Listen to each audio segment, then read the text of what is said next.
Hi everybody and welcome to this demonstration of the pipeline we built at No Computer for calibrating depth cameras. In this case it's two Microsoft Azure depth cameras, and the nice thing about this pipeline that we built is you don't need any additional utilities like checkerboards or whatever. We'll just use skeleton data to do the calibration. We also use a web server that we built that communicates with Unity that makes it easier to do the calibration from a distance, as you will see. Let's fire up Unity and let's start calibrating. As you can see, we have two cameras here. Camera 1 here, camera 2 is down here.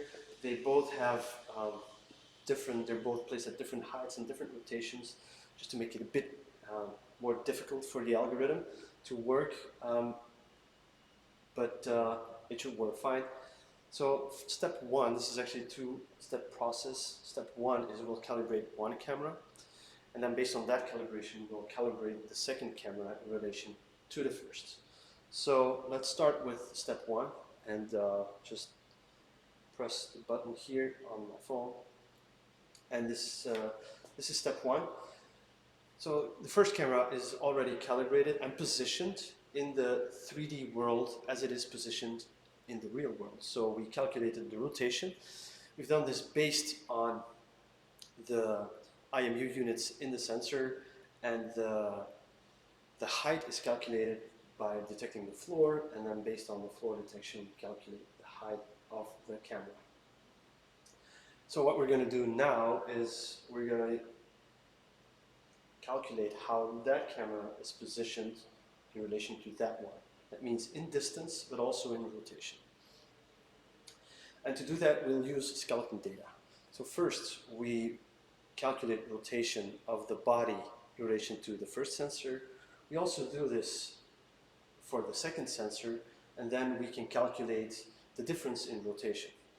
For position, we actually do the same thing. That's pretty straightforward. We just use the middle joint, the middle bone here. We calculate the position, that camera and that one, and then we know the difference in the positions. We give this algorithm a few tries, and then to make sure it picks the best one.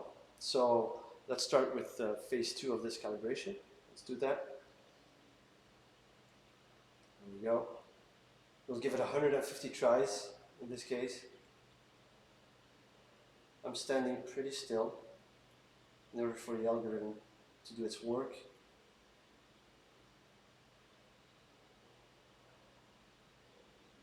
There we are. Calibration is done.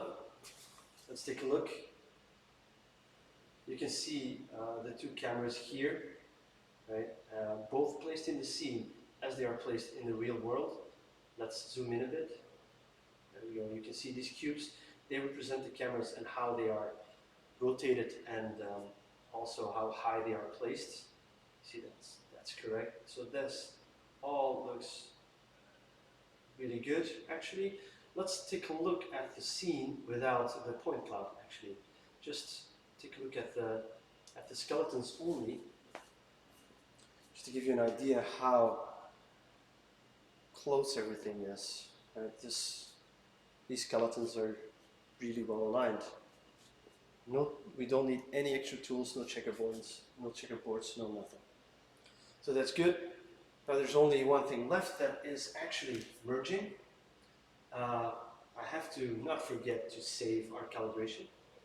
Click the button, and calibration is now done and saved. I'll open up a different scene which will load our calibration and use that calibration to do merging. So we should end up with one skeleton only based on input from two sensors. So it's running, and there you go. That's it. Camera 1, high.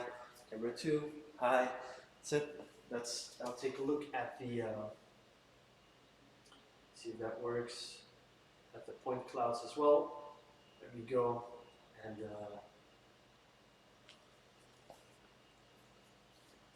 we merged skeletons, merged skeleton, and merged point clouds. So Thank you so much for watching, and till next time.